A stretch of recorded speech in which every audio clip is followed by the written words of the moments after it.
titanium sledgehammer of truth against falseness and lies, not just in America, but in Canada, in India, China, around the world. And if you're listening, translate it, Google it, grab it, send it out there, blog it. But this is Whistleblower Central, and believe me, there's no restraint. We do go after things like the March for Dimes. We do go after organizations that purport to be doing good when they do evil.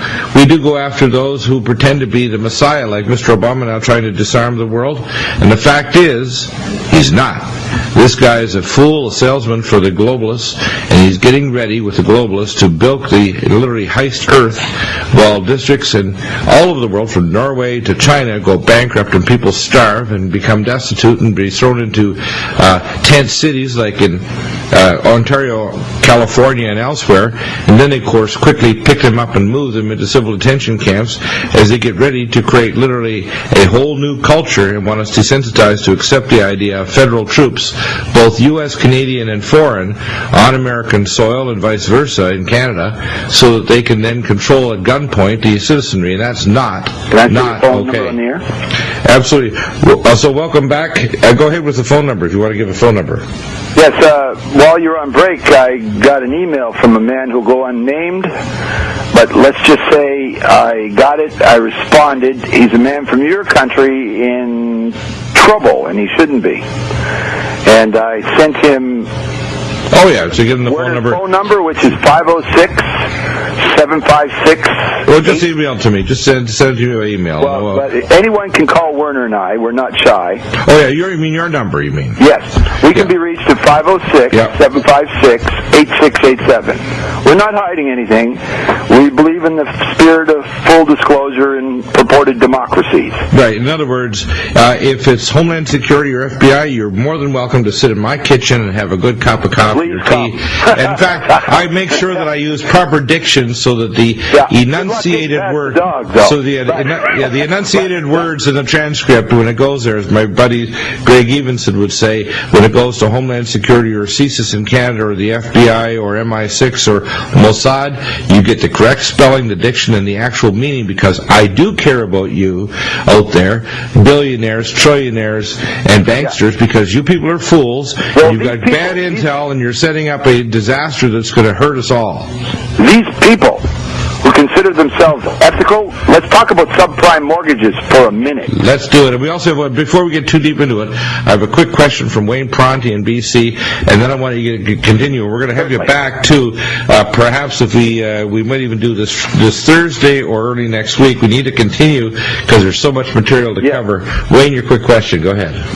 Yeah, I'm just wondering where in Canada your guest is located, for one thing, and he might want to hook up with John Boncourt, Splitting the Sky, who's, like I say, has been following the money trails for all these different things like 9/11 and so on as well. Yeah, John's done the best job I've seen of anybody actually showing the same banksters benefited financially from 9/11 that benefited from the TARP and now the latest bunch of bankster bailouts. These same criminals, same corporations, same individuals, including the people that are in the advisors for this Obama administration, are the same people going to benefit. Yes. You're from BC, I understand, sir? Yes. How do you do? Very good. I'm in Petitcodiac, New Brunswick, and you have a very important election in your neck of the woods. Mr. Campbell, Wally Ogle, and most of the MLAs in your area know exactly who I am. Okay. Send me an email, and I'll send you the same emails I promise everyone. Wonderful. I will send you stuff that relate directly to Wally Ogle and Mr. Campbell. You have a very important election in your neck of the woods, sir. Yeah, the British Columbia Security Commission are well aware of as to who I am. Okay. I watch them on my blog, reading my words. To explain my blog for half a second, if you just Google my name, you'll find the strangest blog in the world. I should explain it to folks so they understand it. I don't tell anything. I don't preach anything. All I do is paste emails in a random fashion here, there, and everywhere under certain topics, be it Mr. Harper and Bankers or the speaker in Iceland. They're totally posted at random, shuffled on purpose. But all you have to do to see if I've crossed paths with a particular character is Google my name and theirs, or their email account, and you will find what you want to find to see whether I cross paths with them.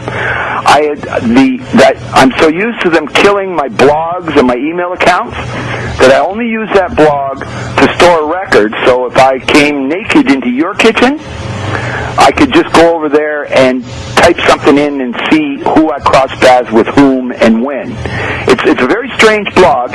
It's worth having a look at just to try to unjumble my mind. But I can be as crazy as I want to be. I'm a private person. You cannot refute the fact that I have evidence of murder. I have much evidence of many financial crimes. I have sued many people and have in fact won. And the documents can easily be downloaded from Scrib.